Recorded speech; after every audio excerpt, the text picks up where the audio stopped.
ಅಲ್ಲ ಮಾವ, ಆ ರಘು ಎಂತ ದಡ್ಡ ಅಲ್ವಾ? ಕಟುಕನ್ ಕೈಗೆ ಜಿಂಕೆ ಮರಿ ಕೊಡೋ ಹಾಗೆ ಅವ್ರ ವಂಶನ ನಾಶ ಮಾಡಬೇಕು ಅಂತಿರೋ ನನ್ನ ಕೈಗೆ ಅವ್ರ ವಂಶದ ಕುಡಿ ಹೊತ್ಕೊಂಡಿರೋಳ ಆರೈಕೆ ಜವಾಬ್ದಾರಿ ವಹಿಸಿದಾರಲ್ಲ, ಅವ್ರ ಬುದ್ಧಿಗೆ ಏನ್ ಹೇಳ್ಬೇಕು? ಅಲ್ಲ ಅನುಷ್ಕಾ, ಈಗ ಮರಿ ಪಾರ್ವತಿನ ಹೇಗ್ ಡೀಲ್ ಮಾಡ್ಬೇಕು ಅಂತಿದ್ಯಾ ನೀನು? ಅವಳ ಹೊಟ್ಟೆಲಿರೋ ಪಿಂಡನ ಹೇಗ್ ಕರ್ಗಿಸ್ಬೇಕು ಅಂತ ಫುಲ್ ಡೀಟೇಲ್ ಆಗಿ ತಿಳ್ಕೊಂಡಿದ್ದೀನಿ. ಅದನ್ನ ಅವಳ ಮೇಲೆ ಅಪ್ಲೈ ಮಾಡ್ಬೇಕಷ್ಟೇ. ಇದಕ್ಕೆ ನಿಮ್ ಹೆಲ್ಪ್ ತುಂಬಾನೇ ಇಂಪಾರ್ಟೆಂಟ್. ಓ, ನಾನು ಯಾವಾಗ್ಲೂ ರೆಡಿ ಇರ್ತೀನಿ.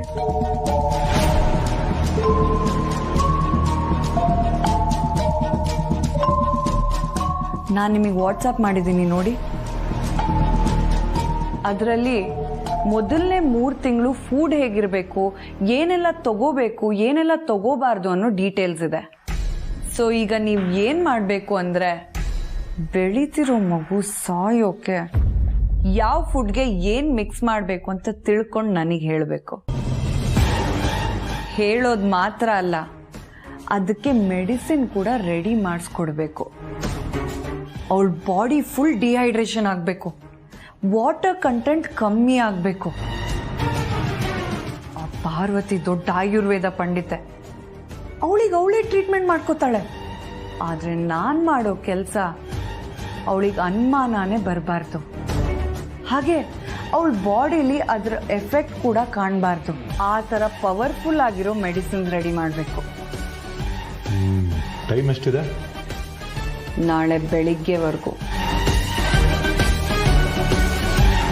ಸರಿ, ನಾಳೆ ಬೆಳಿಗ್ಗೆ ಅದು ನಿನ್ನ ಕೈಯಲ್ಲಿರುತ್ತೆ. Are you sure? ಮಾಡಲಿಲ್ಲ ಅಂದರೆ ನೀನು ಬಿಡ್ಬೇಕಲ್ಲ. ಪರವಾಗಿಲ್ವೇ, ನನ್ನನ್ನು ಚೆನ್ನಾಗಿ ಅರ್ಥ ಮಾಡ್ಕೊಂಡಿದ್ದೀರಾ.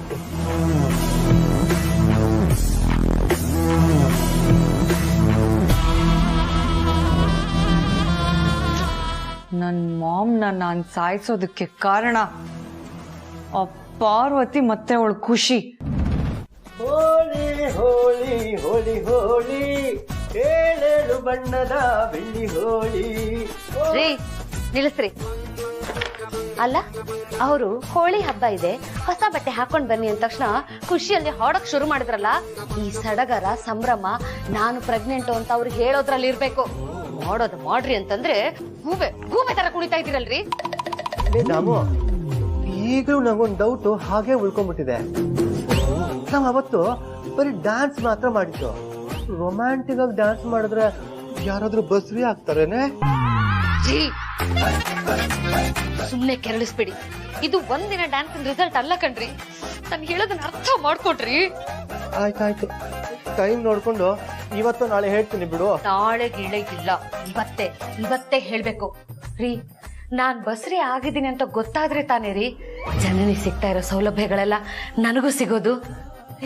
ಇವತ್ತೇ ನಾವಿಬ್ರು ಅಪ್ಪ ಅಮ್ಮ ಆಗ್ತಿದೀವಿ, ನೀವಿಬ್ರು ದೊಡ್ಡಪ್ಪ ದೊಡ್ಡಮ್ಮ ಆಗ್ತಿದೀರ ಅಂತ ನಿಮ್ಮ ಅಣ್ಣ ಅತ್ತಿಗೆಗೆ ಹೇಳ್ಬೇಕು.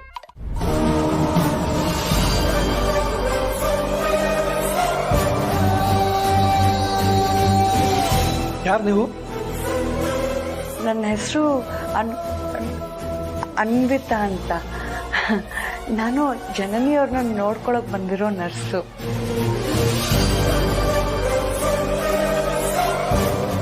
ಇವತ್ತಿಂದ ನಿಮ್ಮನ್ನು ನೋಡ್ಕೋಬೇಕು ಅಂತ ರಘುರಾಮ್ ಸರ್ ನನ್ನ ಇಲ್ಲಿ ಕಳ್ಸಿದ್ದಾರೆ.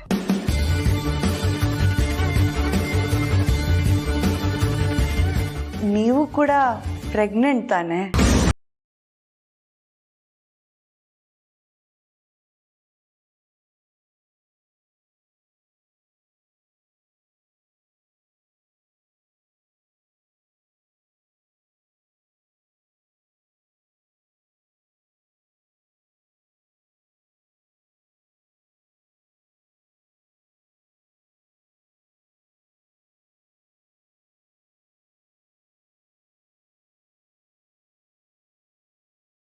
ಹೇಳೋದಕ್ಕೆ ಹೋದ್ರು, ಒಬ್ಬರಿಂದ ಒಬ್ರಿಗೆ ಅಂತ ಹೀಗೆ ಅತ್ಯಮ್ಮಂಗೆ ಗೊತ್ತಾಗೋದ್ರೆ? ಹೆದರ್ಕೋಬೇಡಿ, ನಾನು ಇದನ್ನೆಲ್ಲ ಅಖಿಲ ಮೇಡಮ್ ಅವ್ರಿಗೆ ಹೇಳಲ್ಲ. ನನಗೆ ನಿಮ್ಮ ಫ್ಯಾಮಿಲಿ ಬಗ್ಗೆ ರಘುರಾಮ್ ಸರು ತುಂಬ ಸೂಕ್ಷ್ಮವಾಗಿ ಎಲ್ಲ ಹೇಳಿದ್ದಾರೆ.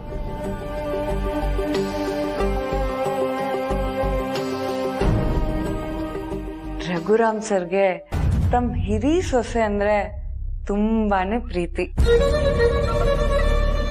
ಅದಕ್ಕೆ ನಿಮ್ ಯೋಗಕ್ಷೇಮ ಜವಾಬ್ದಾರಿನ ನನಗೊಪ್ಸಿದ್ದಾರೆ. ಸೊ ನನಗ್ ಕೆಲಸ ಮಾಡೋದಕ್ಕೆ ಅವಕಾಶ ಸಿಗಬಹುದಾ? ಹಾ,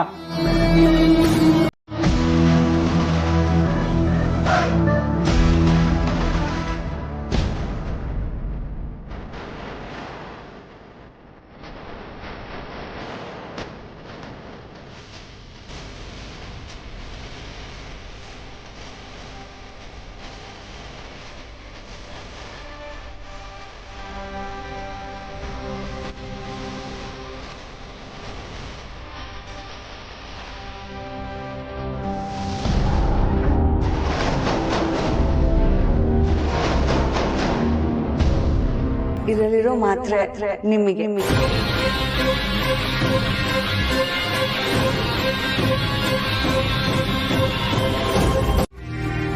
ಈಗ ನಿಮ್ ಸೊಸೆ ನೀವ್ ಹೇಳಿದ ಮಾತ್ರೆನ ತಗೊಳಲ್ಲ ಅಂದ್ರು ಅಂತ ಹೇಳಿದ್ರೆ ಅವ್ರು ಬೇಜಾರ್ ಮಾಡ್ಕೊಳಲ್ವಾ?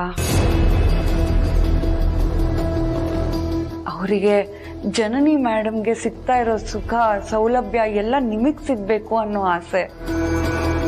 ಅದಕ್ಕೆ ತಾನೇ ಬಸ್ರಿ ಅಂತ ಜನನಿ ಮೇಡಮ್ಗೆ ಅಖಿಲ ಮೇಡಮ್ ಏನೇ ಮಾಡಿಕೊಟ್ರು ಅದನ್ನ ನಿಮಗೆ ರಘುರಾಮ್ ಸರ್ ತಂದ್ಕೊಡೋದು.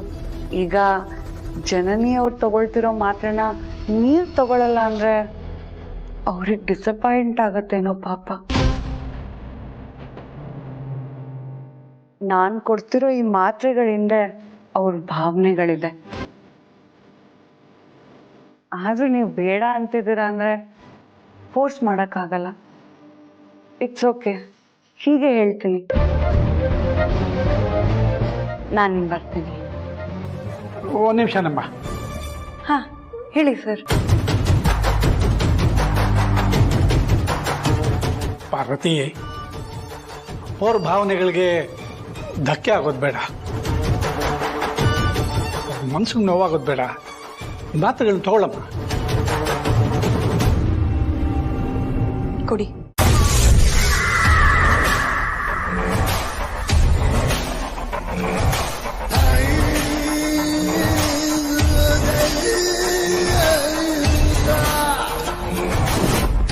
ಹ್ಯಾಪಿ ಹೋಳಿ.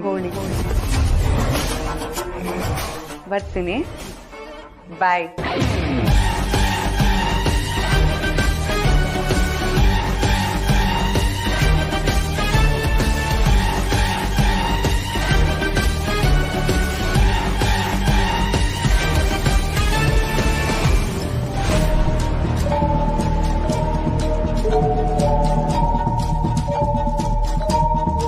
ಪಾರು, ಅಮ್ಮವ್ರು ಬರೋಕ್ಕೆ ಹೇಳಿದ್ದಾರೆ. ನಾನು ಸ್ವಲ್ಪ ಅರಸನಕೋಟೆಗೆ ಹೋಗಿ ಬರ್ತೀನಮ್ಮ.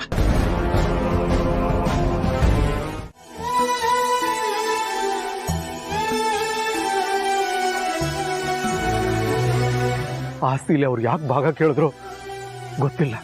ಅವ್ರನ್ನ ಕೇಳಿದ್ರೆ ಅವ್ರು ಹೇಳ್ತಾನೂ ಇಲ್ಲ. ಆದ್ರೆ ನೀನು ಒಂದೇ ಒಂದ್ಸಲ ದೊಡ್ಡತನ ತೋರಿಸಿ ನೀನು ಹಾಕಿರೋ ಆಣೆನ ವಾಪಸ್ ತಗೊಂಡು ಒಂದ್ಸಲ ಅವ್ರನ್ನ ಮನೆಗೆ ಬಾ ಅಂತ ಕರಿ. ಮತ್ತೆ ನಾವು ಎಲ್ಲರೂ ಒಗ್ಗಟ್ಟಾಗಿ ಒಂದೇ ಮನೆಯಲ್ಲಿ ಎಲ್ಲರೂ ಜೊತೆಯಾಗಿರ್ಬೋದು.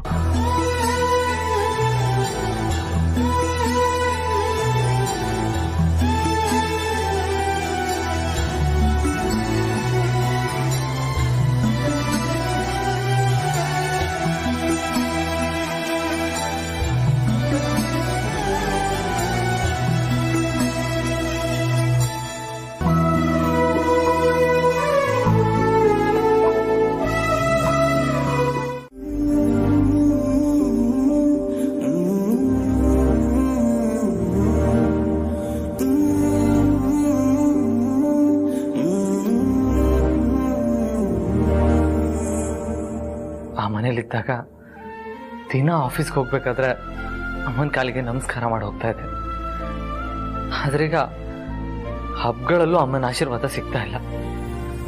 ಅವ್ರ ಮುಖ ನೋಡೋದಕ್ಕೂ ಅವಕಾಶಕ್ಕೋಸ್ಕರ ಕಾಯೋ ಥರ ಆಗಿದೆ. ನನಗೂ ಅಷ್ಟೇ ಯಜಮಾನ್ರೆ. ನಾವು ಆಸ್ತಿಲ್ ಭಾಗ ಕೇಳೋದಕ್ಕಿಂತ ಬೇರೆ ಯಾವ್ದಾದ್ರೂ ದಾರಿ ಹುಡುಕಿದ್ರೆ ಸಿಕ್ತಿತ್ತೇನೋ ಅಂತ ಈಗ್ಲೂ ಒಂದೊಂದ್ಸಲ ನನ್ಗನ್ಸತ್ತೆ. ಆದ್ರೆ ಏನ್ ಮಾಡೋದು, ಆ ಕ್ಷಣಕ್ಕೆ ನಮಗ್ ಸಿಕ್ಕಿದ ಪರಿಹಾರ ಇದೆ ಅಲ್ವಾ. ನಾವಿಬ್ರು ಮನೆಯಿಂದ ಹೊರಗೇನೋ ಬಂದ್ವಿ, ಮನ್ಸನ್ನ ಕಲ್ ಮಾಡ್ಕೊಂಡು ಬದುಕ್ತಾ ಇದೀವಿ. ಆದ್ರೆ ಅಪ್ಪ ಮಾವ ಒಳಗೊಳಗೆ ಕೊರಗ್ತಾ ಇದ್ದಾರೆ. ಇವತ್ ಮಾವ ತುಂಬಾ ನೊಂದ್ಕೊಂಡ್ಬಿಟ್ರು.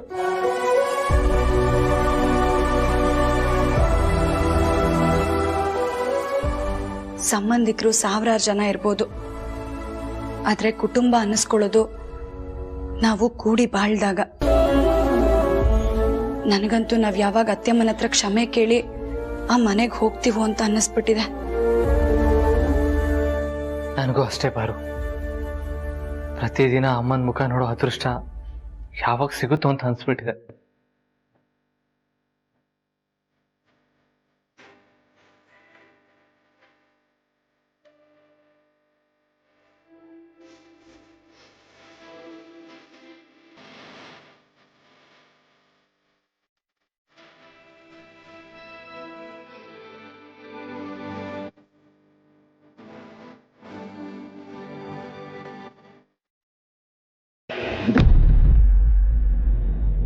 ಹೌದು ಪ್ರೀತು, ಹೋಳಿ ಹಬ್ಬದಲ್ಲಿ ನೀನ್ ನನ್ನ ಹತ್ರ ಇಲ್ಲ. ಆದ್ರೆ ಆದಿಭಾವ ಹತ್ರ ಬಂದ್ರು ಅತ್ತೆ ಅವ್ರನ್ನ ಅಪರಿಚಿತರ ಟ್ರೀಟ್ ಮಾಡಿದ್ರು. ನನಗ್ ತುಂಬಾ ಬೇಜಾರಾಯ್ತು ಗೊತ್ತಾ. ಆದ್ರೂ ಅತ್ತೆ ಪಾಯಿಂಟ್ ಆಫ್ ವ್ಯೂ ಯೋಚನೆ ಮಾಡಿದ್ರೆ ಅವ್ರು ಮಾಡಿದ್ ಸರಿನೇ ತಾನೆ. ಹೋಗ್ಲಿ ಬಿಡು, ನೀನ್ ಹೇಗಿದ್ರು ಬರ್ತಿದ್ಯಲ್ಲ, ಬಂದ್ಮೇಲೆ ಮಿಕ್ಕಿದ್ ಮಾತಾಡೋಣ. ಸರಿ, ಬಾಯ್.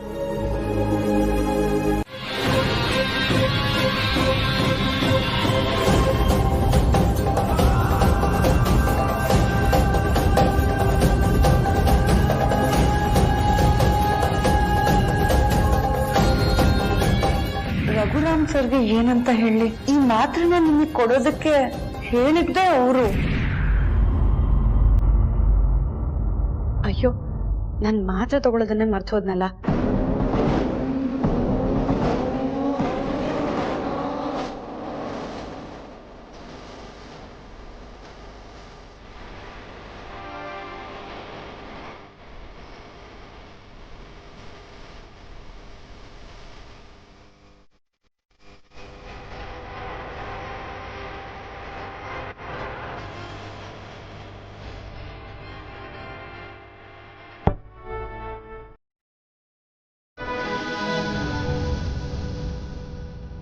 ಅಕ್ಕ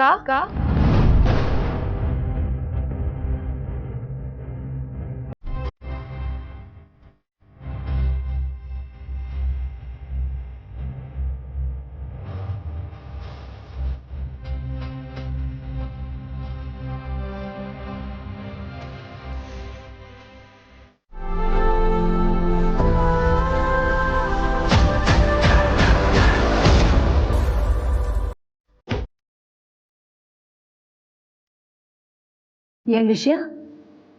ಅದು ಮ್ಯಾಮ್, ನಮ್ಗೆ ನಿಮ್ ಪರ್ಮಿಷನ್ ಬೇಕಿತ್ತು ಮ್ಯಾಮ್.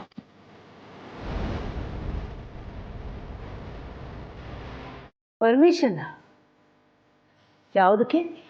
ದೊಡ್ಡ ಯಜಮಾನರಿಗೆ ಪಾರ್ವತಿಗೆ ಬಣ್ಣ ಹಚ್ಚಿ ಹಬ್ಬದ ಶುಭಾಶಯ ಹೇಳೋದಕ್ಕೆ ನಿಮ್ಗೆ ಒಪ್ಪಿಗೆ ಬೇಕಾಗಿತ್ತು ಅಮ್ಮವ್ರೆ. ಈ ಮನೆ 2 ಭಾಗ ಆಗಿರಬಹುದು, ಆದ್ರೆ ನಾವು ನಿಮ್ಮೆಲ್ರಿಗೂ ಸೇರಿದವರು. ನಮ್ಗೆ ನೀವೆಲ್ಲರೂ ಬೇಕು ಅಮ್ಮ. ದಯವಿಟ್ಟು ಸ್ವಲ್ಪ ಹೊತ್ತು ಹೋಗಿ ಬರೋಕ್ಕೆ ಅವಕಾಶ ಮಾಡಿಕೊಡಿ ಅಮ್ಮ ಅವರೇ.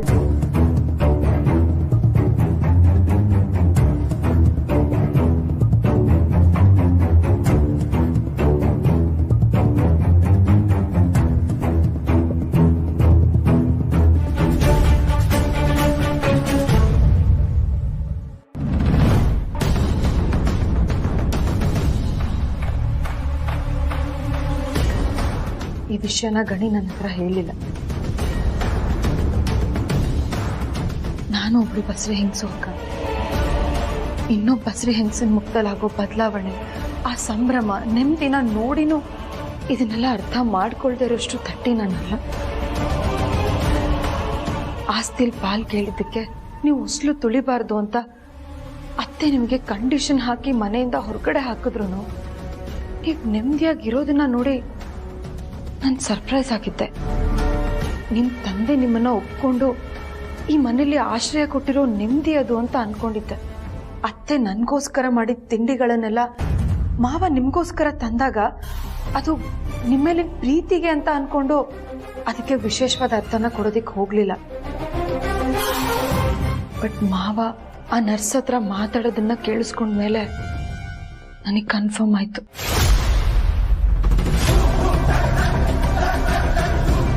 ನೀವು ಬಸ್ರಿ ಅಂತ ಈ ಮನೇಲಿ ಎಲ್ರಿಗೂ ಗೊತ್ತು, ಆ ಮನೇಲಿ ಮಾವಂಗ್ ಗೊತ್ತು. ಆದ್ರೆ ಈ ವಿಷಯನ ನನ್ನಿಂದಾನೇ ಮುಚ್ಚಿಟ್ಬಿಟ್ರಲ್ಲ. ನಾನು ನಿಮಗೆ ಅಷ್ಟೊಂದು ಬೇಡವಾದೊಳಾಗ್ಬಿಟ್ನಾ?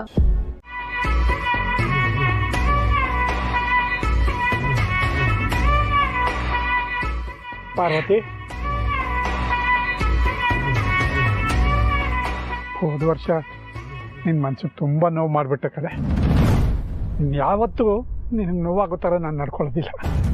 ಇನ್ನು ಮುಂದೆ ನಿನ್ನ ಬದುಕಲ್ಲಿ ಯಾವಾಗಲೂ ರಂಗು ತುಂಬಿರಲಿ.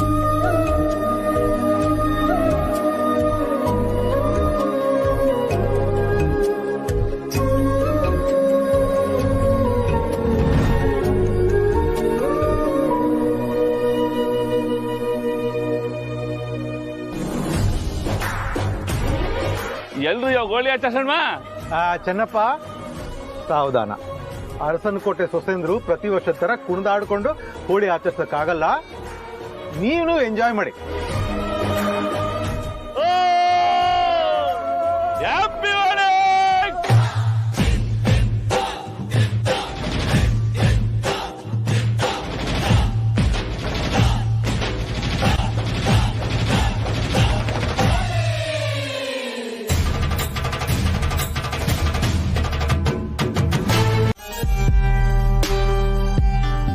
ಆದ್ರೂ ಆ ಕಷ್ಟದಲ್ಲೂ ಅವಳು ಸಂತೋಷವಾಗಿರೋದನ್ನ ನೋಡಿ ನನ್ಗಂತೂ ಹೊಟ್ಟೆ ಉರ್ದೋಯ್ತು.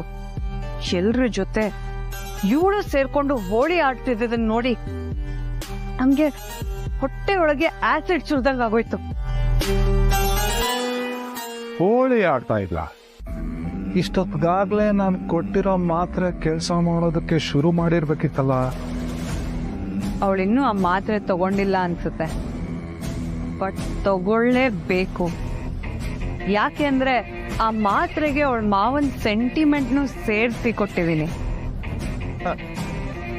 ಆದ್ರೂ ನೀನು ಪ್ರಳಯಾಂತಕ್ಕಿನೇ ಬಿಡು, ಮೆಚ್ಚಬೇಕು ನಿನ್ ಧೈರ್ಯನ. ಅಲ್ಲ, ಹುಲಿಪೋನ್ಗೆ ಹುಲಿನ್ ಸಾಕ್ದವ್ರೆ ಹೋಗೋದಕ್ಕೆ ಭಯ ಪಡ್ತಾರೆ. ಅಂಥದ್ರಲ್ಲಿ ನೀನು ಶತ್ರು ಮನೆಗೆ ಹಿಂದೆ ಮುಂದೆ ಯೋಚನೆ ಮಾಡದೆ ನುಗ್ಗಿದ್ಯಲ್ಲ, ಮೆಚ್ಚಬೇಕು. ಬರೀ ನುಗ್ಗೋದಲ್ಲ, ಅವಳ ಹೊಟ್ಟೆಲಿರೋ ಪಿಂಡ ಕರ್ಗೋಕೆ ನೀವು ರೆಡಿ ಮಾಡಿಕೊಟ್ಟಿದ್ ಮಾತ್ರೇನು ಕೊಟ್ಟು ಬಂದಿದ್ದೀನಿ. ಅವಳು ಅದನ್ನ ತಗೊಳ್ಳೋದೊಂದೇ ಬಾಕಿ. ನನ್ಗೆ ಯಾವತ್ತೂ ನೀನ್ ತಲೆ ತಗ್ಸುವಂತ ಅವಕಾಶ ಮಾಡಿಕೊಡಲ್ಲ.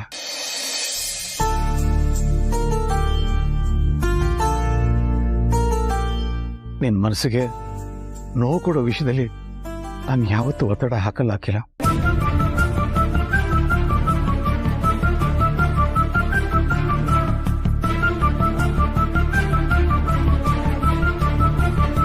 Thank you Raghu, thank you very much. ಒಂದು ಹೆಣ್ಣಿಗೆ ಗಂಡನಿಂದ ಇನ್ಯಾವ ನಿರೀಕ್ಷೆ ಇರುತ್ತೆ ಹೇಳಿ? ಸ್ಟೇಟಸ್ ಅನ್ನೋದು ಮುಖ್ಯ ಅಲ್ಲ. ಬಡತನನೋ ಸಿರಿತನನೋ ನಮ್ಮ ಮನಸ್ಸನ್ನ, ಅದರ ಸೂಕ್ಷ್ಮತೆಯನ್ನ ಅರ್ಥ ಮಾಡಿಕೊಂಡು ಸಾಂತ್ವನ ಹೇಳೋದಿದೆಯಲ್ಲ, ಅದೇ ಮುಖ್ಯ. Thank you. ನನಗೋಸ್ಕರ ಪ್ರೀತಿಯಿಂದ ಟೈಮ್ ಕೊಡೋದು, ಭರವಸೆಯ ಮಾತಾಡಿ ಈ ರೀತಿ ಧೈರ್ಯ ತುಂಬೋದು, ಅದೆಲ್ಲ ಮನಸ್ಸಿಗೆ ತುಂಬಾ ಖುಷಿ ಕೊಡುತ್ತೆ, ಮನಸ್ಸಿನ ಆಯಾಸನ ಮರೆಸುತ್ತೆ, ಕೆಲವೊಂದು ನೋವನ್ನ ಕೂಡ.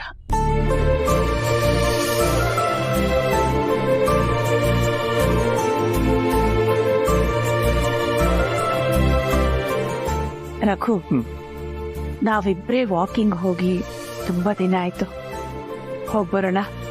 ಖಂಡಿತ. ಅದಕ್ಕೂ ಮುಂಚೆ ಮೊದಲು ಈ ಜ್ಯೂಸ್ ಕೊಡಿ.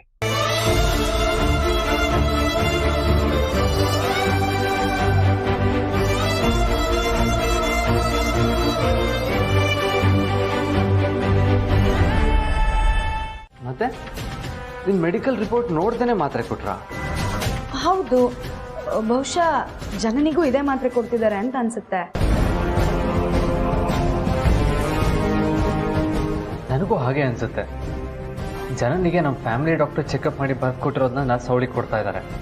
ಮೋಸ್ಟ್ಲಿ ಅದನ್ನ ನಿನಗೂ ಕೊಟ್ಟರೆ ಸರಿಯಾಗುತ್ತೆ ಅಂತ ಕೊಟ್ಟಿರಬೇಕು.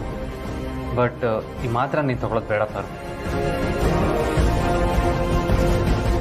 ಪಾರು, ನಿನ್ನ ಮಗು ಆರೋಗ್ಯದ ವಿಷಯದಲ್ಲಿ ನೆಗ್ಲಿಜೆನ್ಸಿ ಬೇಡ ಪಾರು. ಒಬ್ಬರಿಂದ ಒಬ್ರಿಗೆ ಕೊಡೋ ಟ್ಯಾಬ್ಲೆಟಲ್ಲಿ 5ರಿಂದ 10 mg ವೇರಿ ಆದರೂ ತುಂಬ ಪ್ರಾಬ್ಲಮ್ ಆಗುತ್ತೆ. ಒಂದು ಕೆಲಸ ಮಾಡೋಣ, ಈ ಮಾತ್ರೆಗಳನ್ನ ನಮ್ಮ ಫ್ಯಾಮಿಲಿ ಡಾಕ್ಟ್ರಿಗೆ ತೋರಿಸೋಣ. ನಿನ್ನ ದೇಹದ ಸ್ಥಿತಿಗೆ ಈ ಮಾತ್ರೆ ಓಕೆ ಅಂದರೆ ಮಾತ್ರ ತಗೋ, ಇಲ್ಲ ಅಂದರೆ ಬೇಡ. ಅಲ್ಲ ಯಜಮಾನ್ರೆ, ಈ ವಿಷಯ ಮಾವಂಗೆ ಗೊತ್ತಾದ್ರೆ ಬೇಜಾರಾಗಲ್ವಾ? ಖಂಡಿತ ಇಲ್ಲ ಪಾರು. ಅಪ್ಪಂಗೆ ಅವ್ರು ಕಳಿಸಿರೋ ನರ್ಸ್ ಕೊಡೋ ಮಾತ್ರೆ ನೀನು ತಗೋಬೇಕು ಅನ್ನೋ ಯಾವ ಹಠನೂ ಇಲ್ಲ. ಜನನಿ ನೋಡ್ಕೊಳ್ಳೋದಕ್ಕೆ ನರ್ಸ್ನ ಅಪಾಯಿಂಟ್ ಮಾಡಿದ್ದಾರೆ. ಆ ಸೌಲಭ್ಯದಿಂದ ನೀನು ವಂಚಿತವಾಗಬಾರ್ದು ಅನ್ನೋದಷ್ಟೇ ಅವ್ರ ಕನ್ಸರ್ನ್. ಅಪ್ಪನ ಹತ್ರ ನಾನು ಮಾತಾಡ್ತೀನಿ, ನೀನು ಇವಾಗ ಈ ಮಾತ್ರೆ ತಗೊಳ್ಳೋದು ಬೇಡ.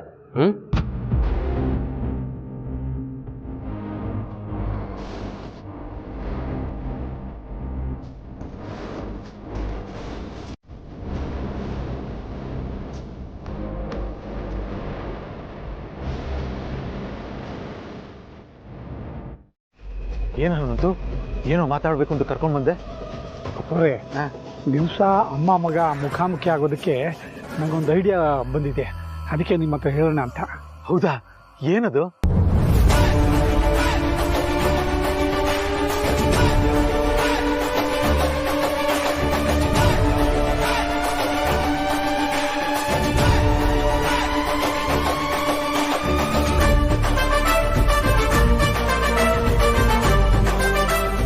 ಈ ಯೋಚನೆ ನನ್ನ ತಲೆಗೆ ಬಂದಾಗ ನನಗೂ ಒಂಥರ ದ್ವಂದ್ವ ಇತ್ತು. ಆದರೆ ಆ ಕ್ಷಣಕ್ಕೆ ನನಗೆ ಹೊಳೆದಿದ್ದ ಯೋಚನೆ ಇದೊಂದೇ ಅಪ್ಪವ್ರೆ. ಅದಕ್ಕೆ ನಿಮ್ಮ ಹತ್ರ ಹೇಳ್ಕೊಳ್ಳೋಣ ಅಂತ ಬಂದೆ. ನೀವು ಹೆಂಗೆ ಹೇಳ್ತೀರೋ ಹಂಗೆ. ಇದು ಸರಿ ಹೋಗಲಿಲ್ಲ ಅಂದರೆ ಇನ್ನು ಬೇರೆ ಐಡಿಯಾ ಮಾಡೋಣ. ಅಯ್ಯೋ ಅಯ್ಯೋ ಅಯ್ಯೋ, ಎಂಥ ಬಂಗಾರದಂತ ಐಡಿಯಾ ಕೊಟ್ಟೆ ಹನುಮಂತು. Very good. ಆದರೆ ಇದನ್ನು ಹೇಗೆ ಎಕ್ಸಿಕ್ಯೂಟ್ ಮಾಡೋದು? ಆದಿತ್ಯನ ಹೇಗೆ ಒಪ್ಸೋದು? ಅದನ್ನು ನನಗೆ ಬಿಡಿ ಅಪ್ಪವ್ರೆ. ಅವರು ಮಗುವನಂತ ಮನಸ್ಸಿನವರು. ಮೊದಲು ನಾವು ಅವ್ರ ದಾರಿಗೆ ಹೋಗಿ ಆಮೇಲೆ ನಮ್ಮ ದಾರಿಗೆ ಹೇಳ್ಕೊಳ್ಳೋದು. ಆದರೆ ಇದಕ್ಕೆ ನಮಗೆ ನಮ್ಮ ಚೆನ್ನಪ್ಪನ ಸಹಾಯ ಬೇಕಾಗುತ್ತೆ.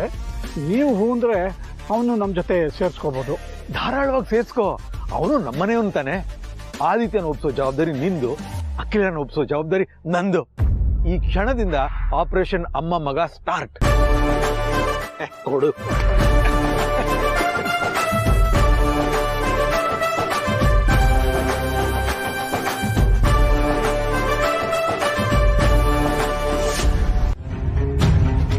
ಅಪ್ಪವರು ಅಮ್ಮವರು ಆರಾಮಾಗಿ ಅವ್ರೆ. ಆದ್ರೆ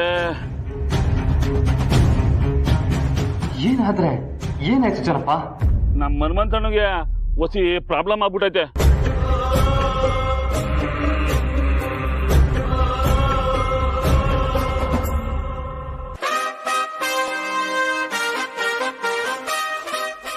ಸಾರ್ಥಿಗೆ ಏನಾಯ್ತು? ನಮ್ಮಪ್ಪಂಗೆ ಏನಾಯ್ತು ಜನಪಣ? ಹೇಳು ಜನಪಣ. ಬರು, ಸಾರ್ಥಿಗೆ ಏನೂ ಆಗಿರಲ್ಲ, ಗಾಬರಿ ಆಗ್ಬೇಡ.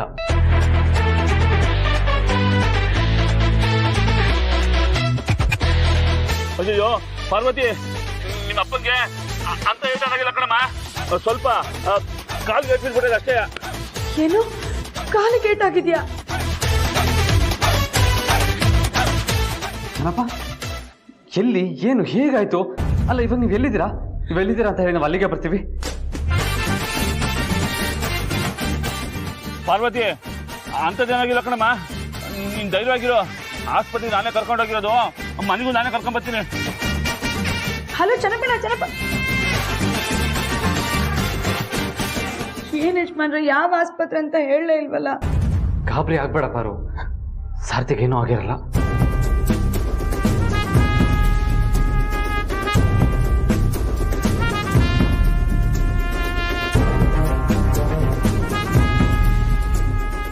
ಏನ್ ಚೆನ್ನಪ್ಪ, ಅನ್ಯಾಯವಾಗಿ ನನ್ನ ಸೊಸೆನ ಗಾಬರಿ ಪಡಿಸ್ಬಿಟ್ಟಿಯಲ್ಲ. ಹನುಮಂತು, ಆದಿತ್ಯ ಪಾರ್ವತಿ ಇಬ್ರು ತುಂಬಾ ಗಾಬರಿಲಿದ್ದಾರೆ. ಆದಷ್ಟು ಬೇಗ ನಾವು ಮುಂದಿನ ಸ್ಟೇಜ್ಗೆ ಹೋಗ್ಬೇಕು. ಏನ್ ಮಾಡ್ಬೇಕು ಅಂತ ಗೊತ್ತು ತಾನೆ? ಗೊತ್ತು. ಈ ಚೆನ್ನಪ್ಪನಿಗೆ ಜಾಸ್ತಿ ಮಾತಾಡಕ್ ಬಿಡ್ಬೇಡ, ಎಡವಟ್ ಮಾಡ್ಬಿಡ್ತಾನೆ. ನೀವೇನು ಚಿಂತೆ ಮಾಡ್ಬೇಡಿ, ನಾನೆಲ್ಲ ನಿಭಾಯಿಸ್ತೀನಿ. ಬಾರೇ ಚೆನ್ನಪ್ಪ, ಥ್ಯಾಂಕ್ಸ್ ನಿನ್ನ ಅಭಿನಯಕ್ಕೆ. ಅಯ್ಯೋ ರಾಮ.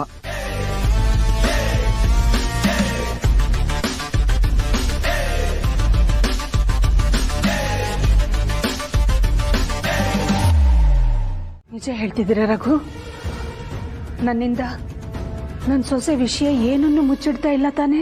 ನಮ್ ದೊಡ್ಡ ಸೊಸೆ ಪಾರ್ವತಿ ಕೂಡ ತಾಯಿ ಆಗ್ತಿದ್ದಾಳ ಅನ್ನೋ ವಿಷಯ ನಿನ್ನಿಂದ ಮುಚ್ಚಿಡ್ತಾ ಇದ್ದೀನಿ ಅಖಿಲ. ಅದು ತಾನಾಗಿ ನಿನ್ಗೆ ಗೊತ್ತಾಗೋ ಸಂದರ್ಭ ಬರಲಿ ಅಂತ ಆ ದೇವರ ಹತ್ರ ಬೇಡ್ಕೋತೀನಿ. ನಿಮ್ಮನ್ನೇ ಕೇಳ್ತಿರೋದು ರಘು.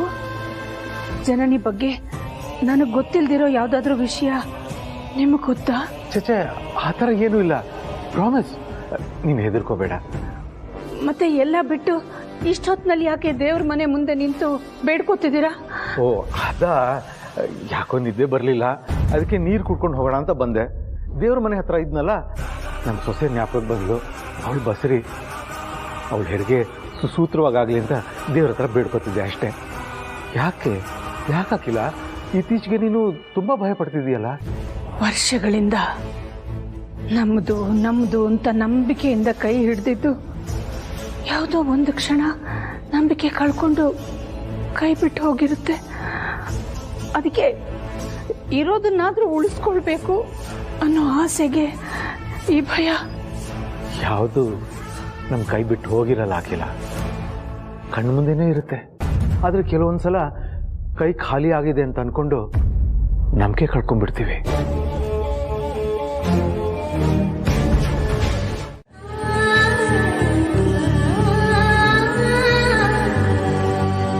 ಅಲ್ಲ, ಅದು ಅಪ್ಪರು ಒಪ್ಬೇಕಲ್ಲ. ಅವ್ರ ಜೊತೆ ನಾನು ಮಾತಾಡ್ತೀನಿ ಸಾರ್ಥಿ. ಮೊದಲು ನಿಮ್ಮ ಒಪ್ಪಿಗೆ ತಿಳಿಸಿ.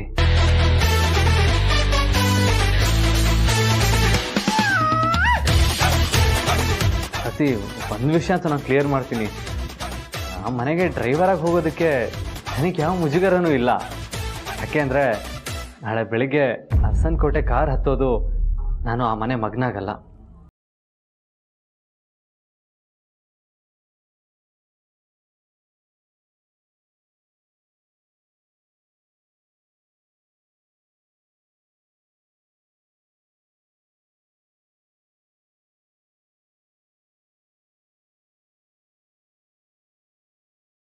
ಅಂದರೆ ನನಗೆ ಎಂಥ ಪರಿಸ್ಥಿತಿ ನೋಡಿ.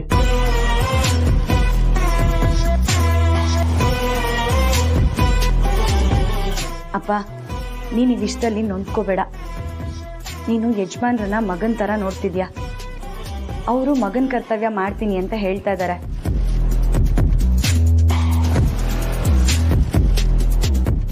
ಅಷ್ಟಕ್ಕೂ ಡ್ರೈವರಾಗಿ ಹೋಗ್ತಿರೋದು ಯಾರಿಗೆ?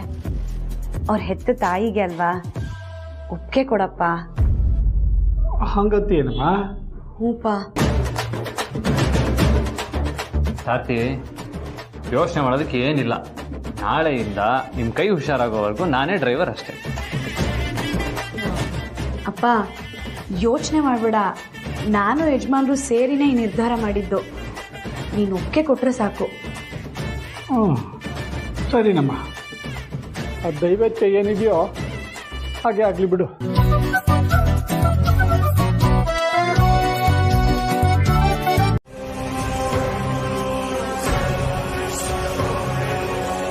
ಪಾರು, ಪಾರು. ಏನ್ ಯಜಮಾನ್ರೆ?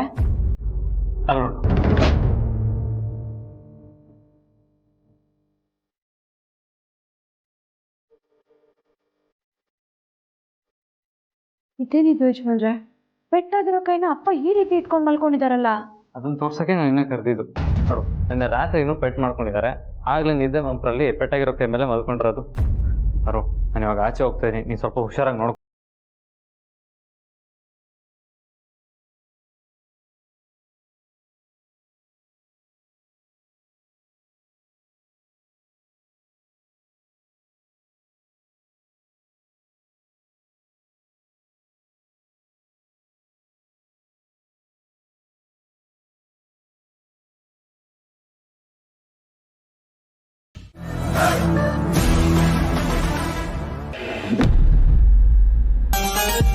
ವಾಟ್?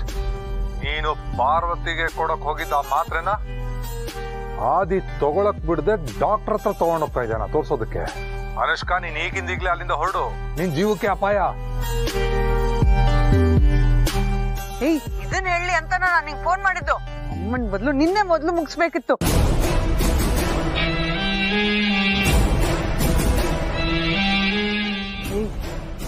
ನಾನಿಲ್ಲೇ ಉಳಿಬೇಕು. ಆ ಮಾತ್ರ ನನ್ನ ಕತೆನ ಮುಗಿಸ್ಬಾರ್ದು. ಆ ಥರದ್ದೇನಾರ ಒಂದು ಐಡಿಯಾ ಹೇಳು.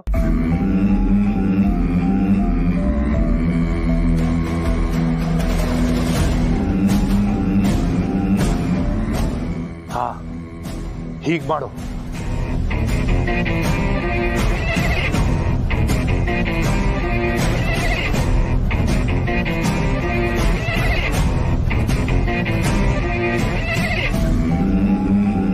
ಓಕೆ.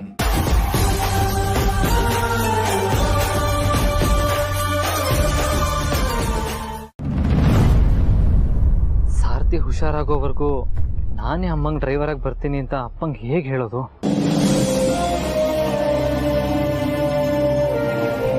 ನನ್ನ ಮಗ ಮೇನ್ ಮ್ಯಾಟರ್ಗೆ ಬರ್ತಾ ಇಲ್ವಲ್ಲ. ಆದಿತ್ಯ, ಹನುಮಂತು ಈಗ ಹೇಗಿದ್ದಾನೆ? ಪರವಾಗಿಲ್ಲಪ್ಪ. ಆದರೆ ಕೈಗೆ ಫ್ರ್ಯಾಕ್ಚರ್ ಆಗಿರೋದ್ರಿಂದ ಕೆಲವು ದಿನ ಅವ್ರಿಗೆ ಡ್ರೈವಿಂಗ್ ಮಾಡೋದಕ್ಕಾಗಲ್ಲ. ಹಾ, ನಿನ್ನೆ ಒಂದು ಕಂಡೀಷನ್ ನೋಡಿದಾಗ ನನಗೂ ಹಾಗೆ ಅನಿಸ್ತು. ಆದರೆ ಈ ಸಮಯದಲ್ಲೇ ಬೇರೆ ಡ್ರೈವರ್ಸ್ ಎಲ್ಲ ಬೇರೆ ಬೇರೆ ಅಸೈನ್ಮೆಂಟ್ಸ್ ಬ್ಯುಸಿ ಇದ್ದಾರೆ. ಅಖಿಲಾಗ್ ಬೇರೆ ಹನುಮಂತು ಡ್ರೈವಿಂಗ್ ಬಿಟ್ರೆ ಗಂಡ ಮಕ್ಕಳು ಡ್ರೈವಿಂಗ್ ಮಾತ್ರ ಕಂಫರ್ಟಬಲ್ ಅನ್ಸೋದು. ಈ ಸಮಯದಲ್ಲಿ ಪ್ರೀತಿನೂ ಊರಲ್ಲಿಲ್ಲ. ಏನ್ ಮಾಡೋದು ಈಗ? ನನಗೆ ಡಾಕ್ಟರ್ ಬೇರೆ ಡ್ರೈವಿಂಗ್ ಮಾಡಬಾರ್ದು ಅಂತ ಹೇಳಿದ್ದಾರೆ. ಏನ್ ಮಾಡ್ಲಿ? ಸರಿ ಬಿಡು, ನಾನೇ ಹೋಗ್ತೀನಿ. ಬೇಡಪ್ಪ, ನನಗೆ ಸಾರಥಿ ಆರೋಗ್ಯ ಎಷ್ಟು ಮುಖ್ಯನೋ ನಿಮ್ಮ ಆರೋಗ್ಯನೂ ಅಷ್ಟೇ ಮುಖ್ಯ.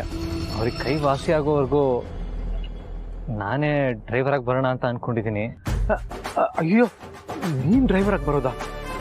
ಏನಪ್ಪ, ನೀನು ಮನೆಯಿಂದ ಹೊರಬಂದಿರ್ಬೋದು, ಆದ್ರೆ ಎಷ್ಟೇ ಆದ್ರೂ ನೀನು ಅರಸನಕೋಟೆ ಮಗನೇ. ನೀನು ನಿನ್ ಮನೆಗೆ ಡ್ರೈವರಾಗಿ ಬರೋದು ಯಾಕೋ ಸರಿ ಅನಿಸ್ತಲ್ಲಪ್ಪ. ಅಪ್ಪ, ಸಾರಥಿ ಕೂಡ ಈ ಮನೆ ದೊಡ್ಡ ಸೊಸೆ. ಅಪ್ಪ ಅರಸನಕೋಟೆ ಬೀಗರು, ಅವ್ರು ಡ್ರೈವರಾಗಿ ಕೆಲಸ ಮಾಡ್ಬೋದು ಅಂದ್ರೆ ನಾನು ಯಾಕೆ ಮಾಡಬಾರ್ದು? ನೀನ್ ಡ್ರೈವರಾಗಿ ಬರೋದು ಮನಸ್ಸಿಗೆ ತುಂಬಾ ಕಷ್ಟ ಆಗುತ್ತಪ್ಪ. ಅಪ್ಪ, ನಾನು ಇಷ್ಟಪಟ್ಟೆ ಬರ್ತಾ ಇರೋದು. ಸಾರಥಿಗೆ ಒಪ್ಸಿದ್ದೀನಿ. ನಿಮ್ಮ ಮತ್ತೆ ಅಮ್ಮನ ಒಪ್ಪಿಗೆ ಮುಖ್ಯ ಅಲ್ಲ. ನಿಮ್ ಮನ್ಸಿಗೆ ಕಷ್ಟ ಆಗುತ್ತೆ ಅನ್ನೋದಾದ್ರೆ ಬೇಡ ಬಿಡಿಯಪ್ಪ. ನಾನೆಲ್ಲ ಹಾಗಂದೆ. ನೀನ್ ಡ್ರೈವರಾಗಿ ಬರೋದು ಪಾರ್ವತಿ ಒಪ್ತಾಳ ಅಂತ. ಪಾರ್ವತಿಗೆ ಒಪ್ಪಿಗೆ ಇದೆ ಅಪ್ಪ. ಬೇಕಾದ್ರೆ ನೋಡಿ, ನೀವೇ ಕನ್ಫರ್ಮ್ ಮಾಡಿ ಕೇಳಿ.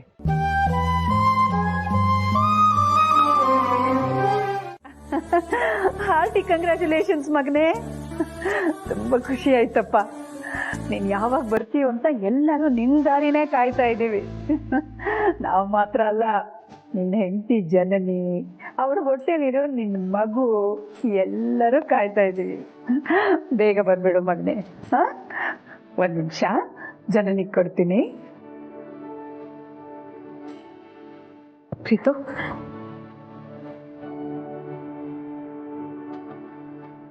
ರಘು, ನಮ್ಮ ದುಬೈ ಬ್ರಾಂಚಿನ MD ಫೋನ್ ಮಾಡಿದ್ರು.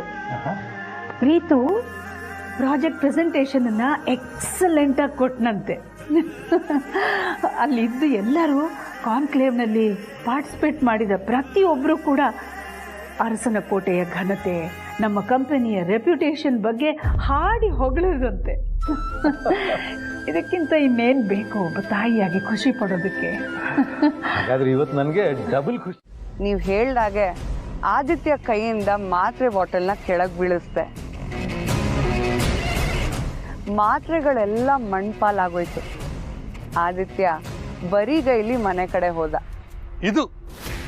ಇದು ಅರುಂಧತಿ ಮಗಳು ಅಂದ್ರೆ. ಆದ್ರೆ ಆ ಪಾರ್ವತಿ ಹೊಟ್ಟೆಲಿರೋ ಪಿಂಡನ ಕರಗಿಸೋ ಚಾನ್ಸ್ ಮಿಸ್ ಆಯ್ತಲ್ಲ. ಬದುಕದ್ಯಲ್ಲ, ಅದಕ್ಕೆ ಸಂತೋಷ ಪಡು. ಆ ಮಾತ್ರೆ ಏನಾದ್ರೂ ಡಾಕ್ಟರ್ ಕೈಗೆ ಸಿಕ್ಕಿ ಲ್ಯಾಬ್ ಟೆಸ್ಟ್ಗೆ ಅಂತ ಹೋಗಿದ್ದಿದ್ರೆ ರಿಪೋರ್ಟು ನಿನ್ ಜಾತ್ಕಾನ್ ಬಿಚ್ಚಿಟ್ಟಿರೋದು. ನೀನ್ ನಿಜವಾದ ನರ್ಸ್ ಅಲ್ಲ ಅಂತ ಗೊತ್ತಾಗಿದ್ರೆ ಆ ಅಖಿಲಾನು ಆದಿನು ಲೆಫ್ಟು ರೈಟು ನಿಂತ್ಕೊಂಡು ನಿನ್ಗೂ ನಿನ್ ಉದ್ದೇಶಕ್ಕೂ ಎಳ್ಳು ನೀರು ಬಿಟ್ಟಿರೋರು. ಅಷ್ಟೇ ಆಗಿದ್ರೆ ನಿನ್ ಪುಣ್ಯ. ನರ್ಸ್ ಅಲ್ದೇ ಇದ್ದವಳು ಯಾಕೆ ನರ್ಸ್ ಆಗಿ ಬಂದ್ಲು ಅಂತ ನಿನ್ ಇತಿಹಾಸ ಆಗ್ದಿದ್ರೆ ನೀನೇ ಅನುಷ್ಕಾ ಸತ್ತಿಲ್ಲ ದೆವ್ವದ ಥರ ಬದುಕಿದೀಯ ಅಂತ ಗೊತ್ತಾಗ್ತಿತ್ತು. ಆಮೇಲೆ ನೀನು ನಿನ್ ತಂಗಿ ಥರನೇ ಪರ್ಮನೆಂಟ್ ಆಗಿ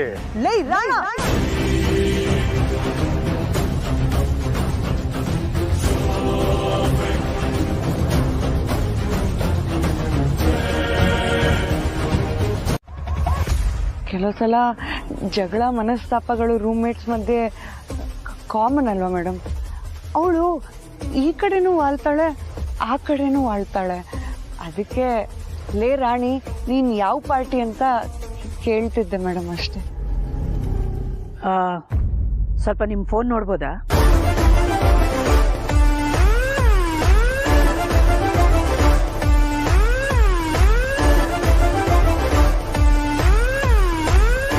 ಸ್ವಲ್ಪ ನಿಮ್ಮ ಫೋನ್ ಕೊಡಿ.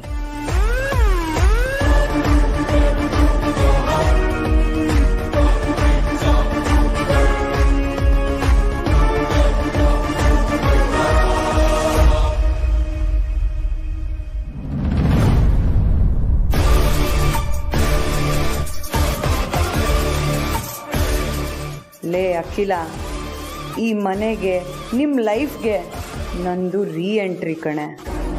ನಿನ್ನೆರಳು ಯೋಚನೆ ಮಾಡೋ ರೀತಿನೂ ನನಗೆ ಗೊತ್ತು. ಎಲ್ಲ ರೀತಿಲೂ ಆಗಲೇ ಪ್ರಿಪೇರ್ ಆಗಿ ಬಂದಿದ್ದೀನಿ.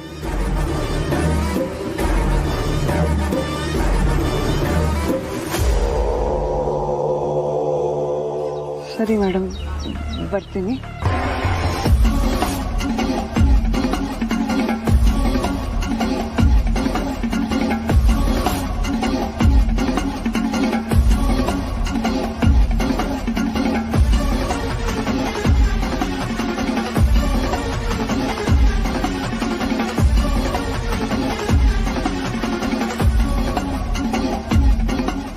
ಅಖಿಲ, ರಾಣ ಅಂತ ಕೇಳಿದ ತಕ್ಷಣ ಅರುಂಧತಿ ಅಣ್ಣ ಅನ್ಕೊಂಡ್ಯಾ?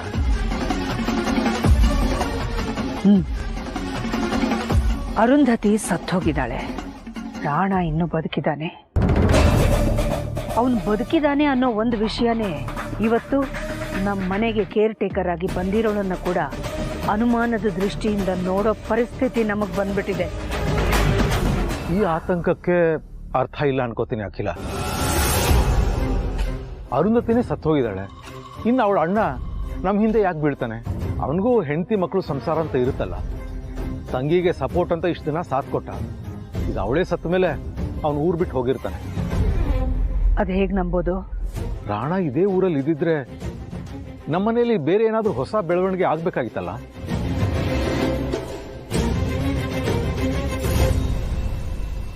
ಆದ್ರೂ ಅನಗತ್ಯ ಯೋಚನೆ ಬೇಡ ಅಖಿಲ, ಅವನು ಕಾಯ್ತಿರ್ತಾನೆ. ಬಾ. ಡ್ರೈವರ್ ತಾನೇ?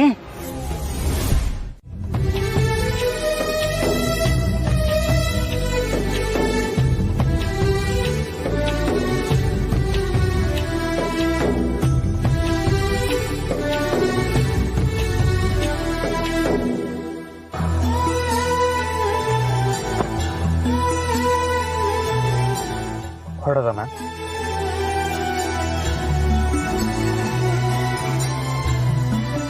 ಆದಿತ್ಯ, ಇನ್ನವಳು ಮಗ ಡ್ರೈವರ್.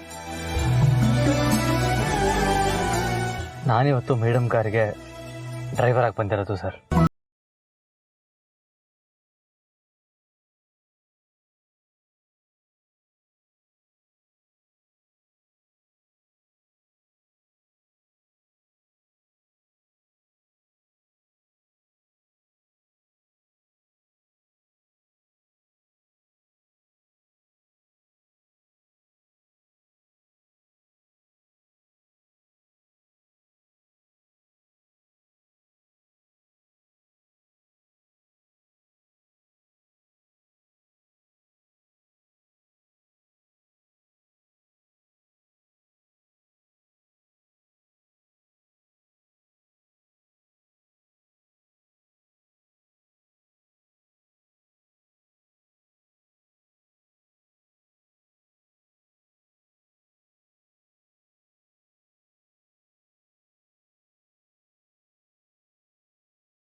ಹಾಗೆ ನಾನು ಗೆದ್ದ ಹಾಗೆ ಪ್ರೀತಮ್ಗೆ ಒಳ್ಳೇದಾಗ್ಲಿ.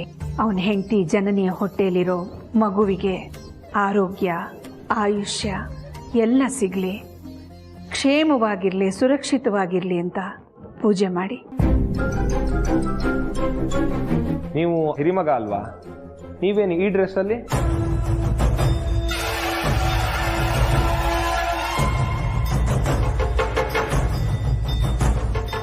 ನಾನೀಗ ಡ್ರೈವರ್.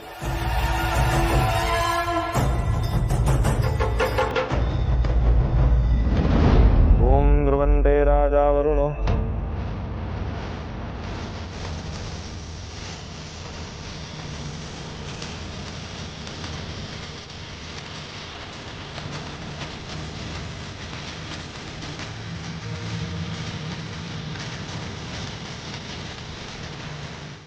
ಈಗ ದೂರ ದೂರ ಇರೋ ಅಮ್ಮ ಮಗ ಆದಷ್ಟು ಬೇಗ ಒಂದಾಗಲಿ ಅಂತ ಆಶೀರ್ವಾದ ಮಾಡಪ್ಪ. ಅದಕ್ಕೋಸ್ಕರನೇ ಅವರಿಬ್ಬರನ್ನ ನಿನ್ನ ಸನ್ನಿಧಿಗೆ ಕರ್ಕೊಂಡು ಬಂದಿದ್ದೀನಿ. ಸದಾ ನಿನ್ನ ಆಶೀರ್ವಾದ ಅವರಿಬ್ಬರ ಮೇಲೆ ಇರಲಿ. ಅಲ್ಲಿ ಏನು ನಡೀತಿದೆ ಅಂತ ಅಪ್ಪರು ಫೋನ್ ಮಾಡಿ ಕೇಳಿ ತಿಳ್ಕೊಳ್ಳೋಣ.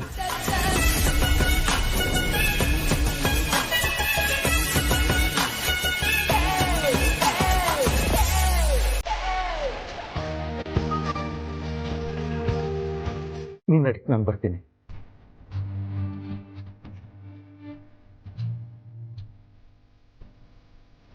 ಹಾಂ ಹೇಳು ಹನುಮಂತು. ಅಪ್ಪರೇ ಎಲ್ಲಿದ್ದೀರಿ? ನಾವು ಅಂದ್ಕೊಂಡಂಗೆ ಎಲ್ಲ ನಡೀತಿದೆಯಾ?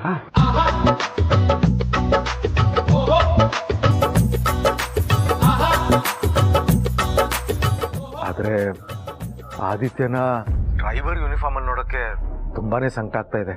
ಅಯ್ಯೋ ತೆಗೀರಿ ಅಪ್ಪರೇ, ಇದೇ ಶಾಶ್ವತವಾ? ದಿವಸ ಅಮ್ಮ ಮಗ ಭೇಟಿ ಆಗ್ತಿದ್ರೆ ದೊಡ್ಡ ಯಜಮಾನ್ರ ಮನ್ಸು ಕರಗಿ ಮನೆ ಬಿಟ್ಟು ಬಂದ ಉದ್ದೇಶನ ಅಮ್ಮವ್ರ ಮುಂದೆ ಹೇಳ್ಕೋಬೋದು. ಅಖಿಲಮ್ಮ ದೊಡ್ಡ ಯಜಮಾನ್ರು ಸೇರಿನೇ ಆ ಸಮಸ್ಯೆನ ಬಗೆಹರಿಸ್ಬೋದು. ಆದರೂ ನಿಮ್ಮ ಸಂಕಟ ನನಗೂ ಅರ್ಥ ಆಗುತ್ತೆ ಅಪ್ಪರೇ. ದಿವಸ ದೊಡ್ಡ ಯಜಮಾನ್ರನ್ನ ಡ್ರೈವರ್ ಯೂನಿಫಾರ್ಮಲ್ಲಿ ನೋಡೋದಕ್ಕೆ ನನಗೂ ಕಷ್ಟವೇ. ಆದ್ರೆ ಏನು ಮಾಡೋದು? ಮಾಡ್ತಿರೋ ನಾಟಕ ಒಳ್ಳೆ ಉದ್ದೇಶಕ್ಕೆ ತಾನೆ. ನಾನು ಈ ಊಟ ಮಾಡೋ ಕೈ ಮೂಳೆನೆ ಮುರಿದೋಗಿರೋ ಹಾಗೆ ನಾಟಕ ಆಡ್ತಿದ್ದೀನಲ್ಲ ಅಪ್ಪರೇ. ಅಪ್ಪ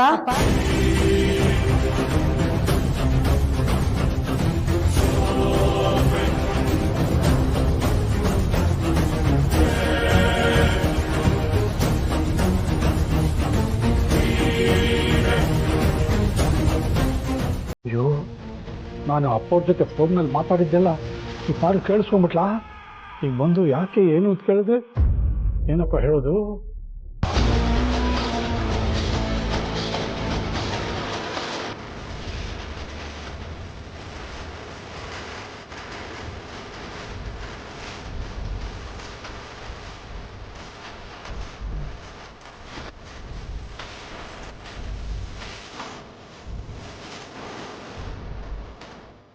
ನಿನಗೆ ಬಲಗೈ ಏಟಾಗಿದೆ, ಅದೇ ಕೈಯಲ್ಲಿ ಫೋನ್ ಇಟ್ಕೊಂಡು ಮಾತಾಡ್ತಾ ಇದೆಯಲ್ಲ, ಈಗ ಸರಿನಾ?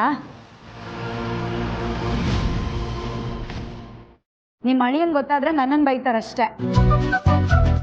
ಓ ಮಾವಂದ ಫೋನು? ಹಲೋ ಮಾವ, ಅಲ್ಲೆಲ್ಲ ಸರಿ ಇದೆ ಅಲ್ವಾ? ಯೋಚನೆ ಮಾಡಬೇಡಮ್ಮ, ನಿನ್ನ ಅತ್ತೆ ನನ್ನ ಮಗ ಇಬ್ರು ಆರಾಮಾಗಿದ್ದಾರೆ. ಸಂತೋಷ ಮಾವ. ನೋಡಿ ಮಾವ, ಈ ಅಪ್ಪನ್ನ ಯಾವ ಕೈಗೆ ಪೆಟ್ಟಾಗಿದೆಯೋ ಅದೇ ಕೈಯಲ್ಲಿ ಫೋನ್ ಇಟ್ಕೊಂಡು ನಿಮ್ಮ ಹತ್ರ ಅಷ್ಟೊತ್ತಿಂದ ಮಾತಾಡ್ತಾ ಇದ್ದಾರೆ. ಏನಾದರೂ ಹೆಚ್ಚು ಕಮ್ಮಿ ಆದರೆ ಅದಕ್ಕೆ ಇವಾಗ ನಾನು ಈ ಫೋನ್ನ ಅವ್ರ ಕಿವಿಗಿಡ್ತೀನಿ. ನೀವು ಎಷ್ಟೊತ್ತು ಬೇಕೋ ಅಷ್ಟೊತ್ತು ಮಾತಾಡಿ, ಸರಿನಾ? ಅಯ್ಯೋ ಪಾರ್ವತಿ, ಅದು ಇಷ್ಟು ದಿನ ಪಾರ್ವತಿಗೆ ಆರೈಕೆ ಮಾಡೋ ಪ್ರಾಜೆಕ್ಟ್ ಸಿಕ್ಕಿತ್ತು. ಈಗ ಅಮ್ಮ ಮಗ ಇಬ್ರನ್ನ ಒಂದ್ ಮಾಡೋ ಪ್ರಾಜೆಕ್ಟ್ ಸಿಕ್ಕಿದೆ. ಇದರಲ್ಲಿ ನಾನು ಹೇಗಾದ್ರೂ ಮಾಡಿ ಸಕ್ಸಸ್ ಆಗಬೇಕು. ಏನ್ ಮಾಡೋದು? ಹಾ, ಹೇಗಾದ್ರೂ ಮಾಡಿ ಅಮ್ಮ ಮಗ ಇಬ್ರು ಎದುರು ಬದುರು ಕೂತ್ಕೊಂಡು ಊಟ ಮಾಡಬೇಕು. ಹಾಗೆ ಮಾಡಬೇಕು.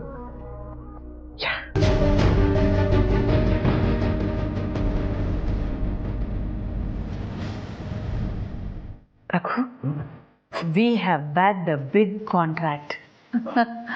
ನಾನು ಅಂದ್ಕೊಂಡೇ ಇರಲಿಲ್ಲ ಈ ಕಾಂಟ್ರಾಕ್ಟ್ ನಮ್ಮ ಹತ್ರ ಬರುತ್ತೆ ಅಂತ. ಮಾರ್ಕೆಟ್ನಲ್ಲಿ ಶೇರ್ ವ್ಯಾಲ್ಯೂ ಕಡಿಮೆ ಆಗಿದೆ ಅಂತ ಗೊತ್ತಾದಾಗ ಎಲ್ಲಿ ನಮಗೆ ಬರೋ ಕಾಂಟ್ರಾಕ್ಟ್ಗಳಿಗೂ ಕೂಡ ಕೊರತೆ ಉಂಟಾಗುತ್ತೋ ಅಂತ ಅನ್ಕೊಂಡಿದ್ದೆ. But our goodwill has saved us.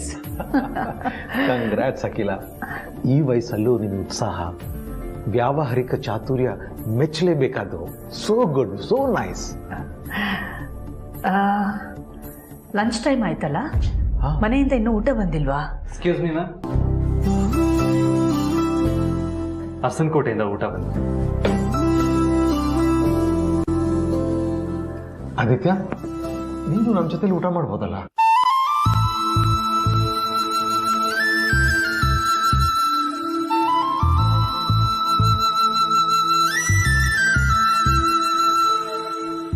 Driver ಹೇಗೆ ಯಜಮಾನ್ರ ಜೊತೆ ಕೂತ್ಕೊಂಡು ಊಟ ಮಾಡೋದಂತ ಮಾತ್ರ ಹೇಳಕ್ ಹೋಗ್ಬೇಡ.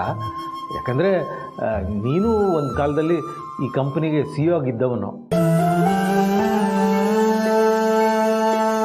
ನೀನು ಯಾವತ್ತೂ ಕೆಲಸಗಾರರು ಯಜಮಾನರು ಅಂತ ಭೇದ ತೋರಿಸಿಲ್ವಲ್ಲ. ಮಗನಿಗೆ ಭೇದ ಮಾಡೋದು ಕಲಿಸಲಿಲ್ಲ ಅಂದಮೇಲೆ ಅಪ್ಪ ಅಮ್ಮ ಮಾಡ್ತೀವಾ? ಅದು ಹೆತ್ತ ಮಗನಿಗೆ.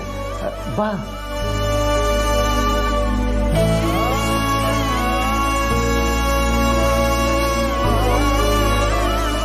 ಪರವಾಗಿಲ್ಲ ಸರ್, ನನ್ನ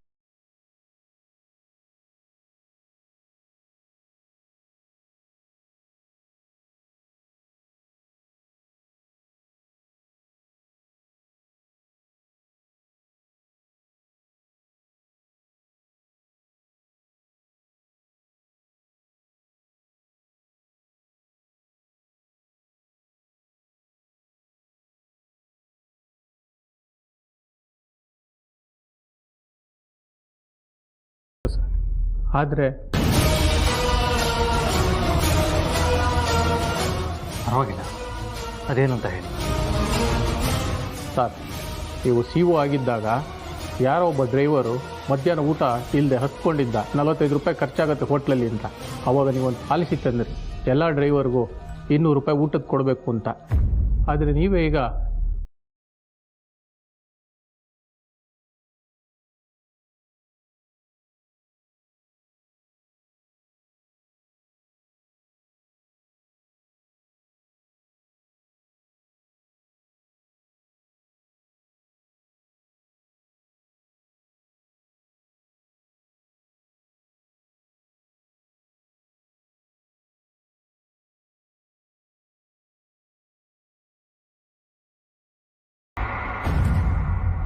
ಬೇಡ ಅಖಿಲ, ನನಗೆ ಯಾಕೋ ಹಸಿವಿಲ್ಲ. ನೀನು ಊಟ ಮಾಡು.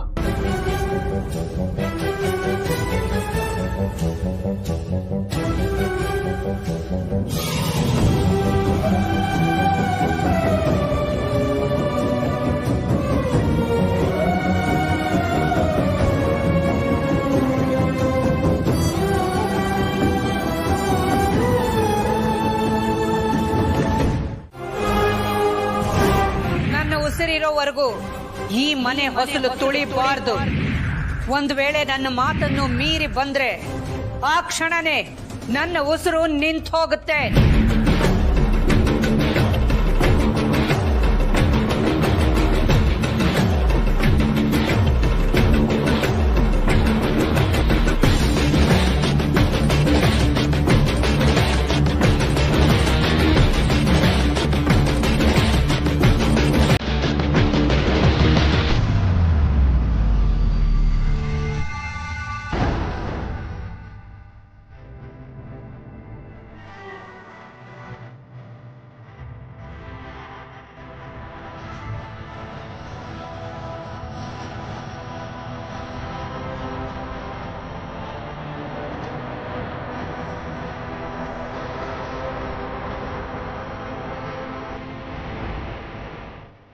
ಸರ್ತಿ, ಈ ಕೀನ ಮನೆಯೊಳಗೆ ಇಟ್ಬಿಡ್ತೀರಾ ಪ್ಲೀಸ್? ನಾಳೆ ಬೆಳಗ್ಗೆ ಚೆನ್ನಪ್ಪನ ಹತ್ರ ಹೇಳಿ ನಾನು ತರಿಸ್ಕೊತೀನಿ. ಬರ್ತೀನಪ್ಪ.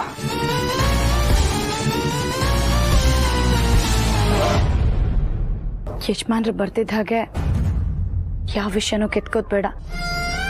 ಪಾಪ ಅವ್ರ ಮನಸ್ಸಿಗೆ ಬೇಜಾರಾಗುತ್ತೆ.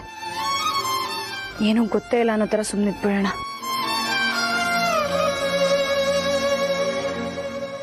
ಹನುಮಂತು, ಮಗ ಮನೆ ಬಾಗಿಲವರೆಗೂ ಬಂದು ಹೊಸಲು ದಾಟಿ ಒಳಗೆ ಹೋಗದೇ ಇರೋಂಥ ಪರಿಸ್ಥಿತಿ ಬಂದ್ಬಿಡ್ತಲ್ಲ. ಇದನ್ನೆಲ್ಲ ನೋಡಿ ನಾನಿನ್ನೂ ಬದುಕಿದ್ದೀನಲ್ಲ. ಅಯ್ಯೋ, ಯಾಕಂತ ಮಾತಾಡ್ತಿದ್ದೀವಿ ಅಪ್ಪರೇ? ಬಿಡ್ತು ಒಂದಿ, ಎಲ್ಲದಕ್ಕೂ ಸಮಯ ಬೇಕಲ್ವಾ? ಅದಿರಲಿ, ಇವತ್ತು ದಿನ ಹೇಗಿತ್ತು? ಅಮ್ಮವ್ರಿಗೆ ಮಗನ್ನ ನೋಡಿ ಮನ್ಸು ಕರಗ್ತಾ? ಹೂ ಅಂತನೂ ಹೇಳೋಕ್ಕಾಗಲ್ಲ, ಹ್ಞೂ ಅಂತನೂ ಹೇಳೋಕ್ಕಾಗಲ್ಲ. ಇರಲಿ ಬಿಡಿ, ಒಂದೇ ಸರ್ತಿ ಬದಲಾಗೋದಕ್ಕೆ ಇದೇನು ಸಿನಿಮಾನೆ. ಸ್ವಲ್ಪ ಟೈಮ್ ಕೊಡೋಣ, ಎಲ್ಲ ಸರಿ ಹೋಗುತ್ತೆ. ಈಗ ಸರಳವಾಗಿರೋ ಒಂದು ಪ್ರಾಣಾಯಾಮ ಮತ್ತೆ ಆಸನ ಹೇಳ್ಕೊಡ್ತೀನಿ. ಆಮೇಲೆ ಹೋಗ್ತಾ ಹೋಗ್ತಾ ಹೋಗ್ತಾ ಬೇರೆ ಬೇರೆ ಆಸನಗಳನ್ನು ಹೇಳ್ಕೊಡ್ತೀನಿ. ಸ್ಟಾರ್ಟ್ ಮಾಡೋಣ. ಕೂತ್ಕೊಳ್ಳಿ, ಕಂಫರ್ಟಬಲ್ ಆಗಿ ಕೂತ್ಕೊಳ್ಳಿ. ಆರಾಮ್ಸೆ ಸುಖಾಸನ, ಆರಾಮಾಗಿ ಕೂತ್ಕೊಳ್ಳೋದು. ಓಕೆ, ರಿಲ್ಯಾಕ್ಸ್ ಆಗಿ. ಫಸ್ಟ್ ಏನು ಟೆನ್ಷನ್ ಬೇಡ.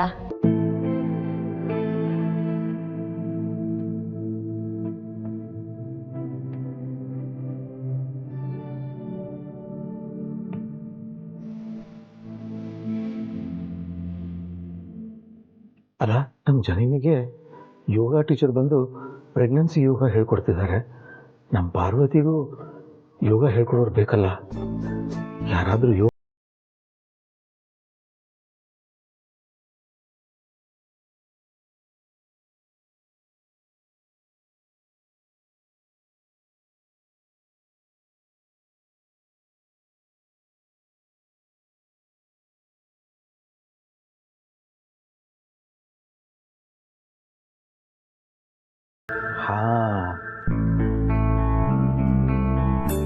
ಅಖಿಲ, ನಮ್ಮ ಜನನಿ ಯೋಗ ಮಾಡೋದನ್ನ ಶೂಟ್ ಮಾಡಿಬಿಡ್ತೀನಿ.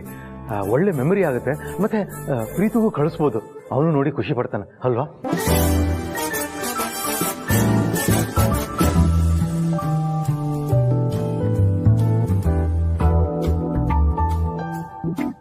ಆಹಾ ಮಾವ, ಅಕ್ಕಂಗೆ ಡ್ರೈ ಫ್ರೂಟ್ಸ್ ಉಂಡೆ ತಗೊಂಡೋಗಿ ಕೊಟ್ಟಿದ್ದಾಯ್ತು, ಬಾದಾಮಿ ಹಾಲ್ಗೆ ಕಲ್ ಸಕ್ಕರೆ ಹಾಕಿದ್ದನ್ನು ತಗೊಂಡೋಗಿ ಕೊಟ್ಟಿದ್ದು ಆಯ್ತು. ಈಗ ಯೋಗ ಟೀಚರ್ ಆಗೋದಕ್ಕೆ ಹೊರಟಿದ್ದೀರಾ? ಫ್ರೆಂಡ್ಸ್, ಈಗ ನಾನು ಬಸ್ರಿ, ಆದ್ರೆ ಯಾರಿಗೂ ಹೇಳ್ಕೊಳಕ್ ಆಗ್ತಿಲ್ಲ. ಹಾಗಂತ ಯೋಗ ಕಲಿದೇ ಇರಕ್ಕಾಗುತ್ತಾ? ಮೊದಲೇ ಲೇಟ್ ಪ್ರೆಗ್ನೆನ್ಸಿ, ಈಗ ಪ್ರೆಗ್ನೆನ್ಸಿ ಯೋಗ ಕಲಿತ್ರೆ ಹೆರಿಗೆಗೂ ಅನುಕೂಲ. ಅದಕ್ಕೆ ಈಗ ವಿಡಿಯೋ ಮಾಡ್ಕೊಂಡು ರೂಮಲ್ಲಿ ಹೋಗಿ ಕಲ್ತ್ಕೋತೀನಿ. ಓಕೆನಾ ಫ್ರೆಂಡ್ಸ್?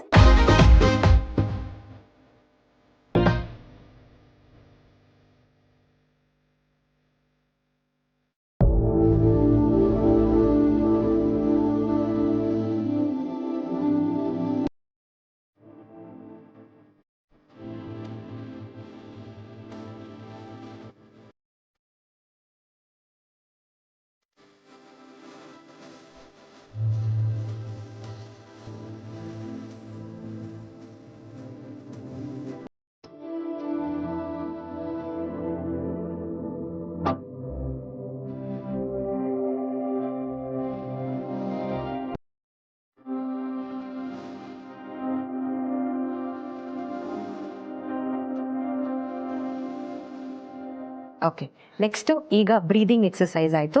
ಈಗ ಒಂದು ತುಂಬ ಈಸಿ ಆಗಿರೋ ಒಂದು ಆಸನ ಹೇಳ್ಕೊಡ್ತೀನಿ, just to make your body and blood circulation easy ಆಗೋದಕ್ಕೆ. ಓಕೆ, ಕಂಫರ್ಟಬಲ್ ಆಗಿ ಎದ್ದೇಳಿ ಆರಾಮಾಗಿ. ತಮಾಷೆ ಮಾಡಿದೆ ನಾನು. ಅಪ್ಪ, ನಾನು ಇವಾಗ ಕಾಫಿ ಮಾಡ್ಕೊಂಡ್ ಬರ್ತೀನಿ, ಅವ್ಳು ಕುಡಿಸ್ತಾಳೆ ನಿಜ. ಅದಕ್ಕೆಲ್ಲ ನಂಗೆ ಟೈಮ್ ಇಲ್ಲಪ್ಪ. ನಾನೀಗ ಬಂದಿರೋದು ನಮ್ಮ ಸೊಸೆಗೆ ಯೋಗ ಹೇಳ್ಕೊಡಕ್ಕೆ.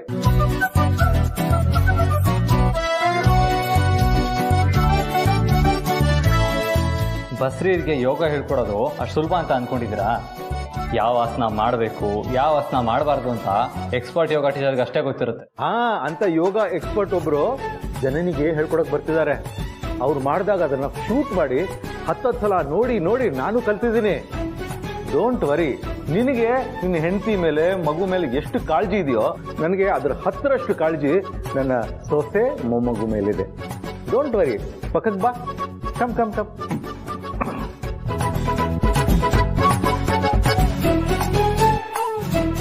ಸೊ ಕೂತ್ಕೊಳ್ಳೋಣ, ಪ್ರಾಣಾಯಾಮ ಶುರು ಮಾಡೋಣ.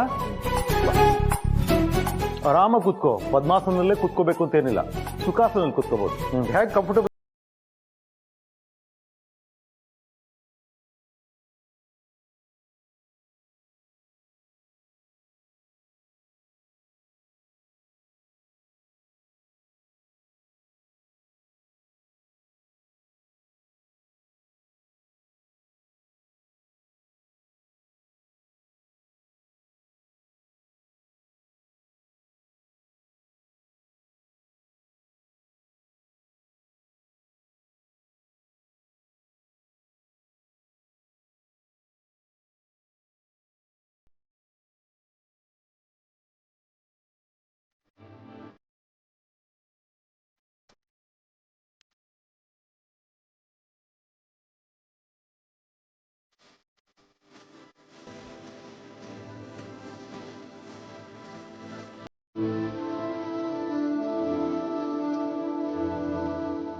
ಇದಾದ ನಂತರ ನಾವು ಫಸ್ಟ್ ಆಸನ ಮಾಡೋಣ.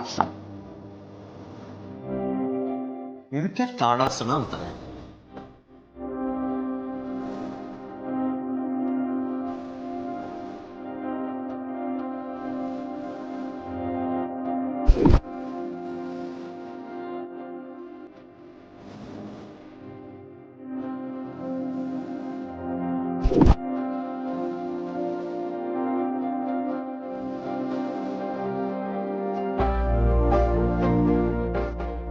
Very good.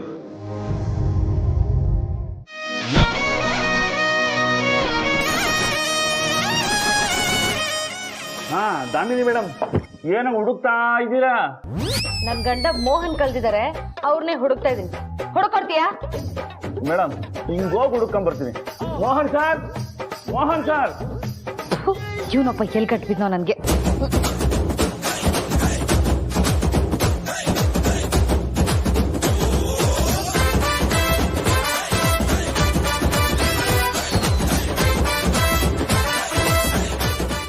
ಭಾವ ಯಾಕೆ ಕಳ್ಳಬೇಕು ತರ ಬರ್ತಿದ್ದಾರೆ? ಸಿಂಡ್ರಲ್ಲ ಯೋಗ ಮ್ಯಾಟು ಭಾವನ್ ಕೈಯಲ್ಲಿ. ಅಬ್ಬಾ, ಯಾರೂ ಇಲ್ಲ ಇಲ್ಲಿ ನೋಡಕ್ಕೆ.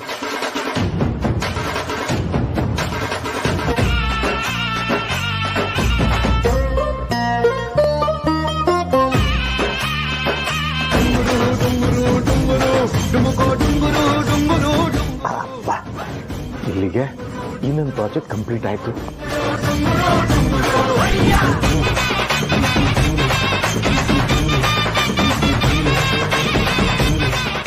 ಅಲ್ಲ, ಈ ಭಾವ ಯೋಗ ಮ್ಯಾಟ್ ತಗೊಂಡು ಎಲ್ಲಿಗೆ ಹೋಗಿದ್ರು?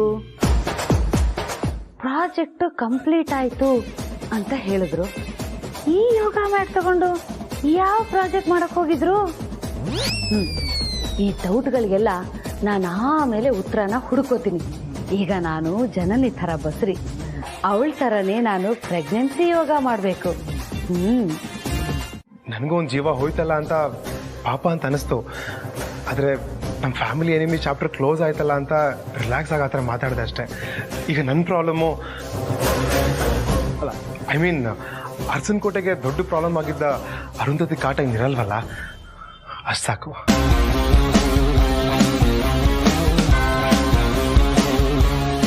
ಹಾಗೆ ಮಾಮ್, ಆದಿಬ್ರು ಅದಕ್ಕೆ ಆಸ್ತಿಲಿ ಭಾಗ ಕೇಳಿದ್ನ ನೀವು ಮರೆತು ಅವ್ರನ್ನ ಮನೆ ಕರೆದ್ಬಿಟ್ರೆ ನಾವು ಆದಿಬ್ರು ಅದಕ್ಕೆ ಎಲ್ಲರೂ ಸೇರ್ಕೊಂಡು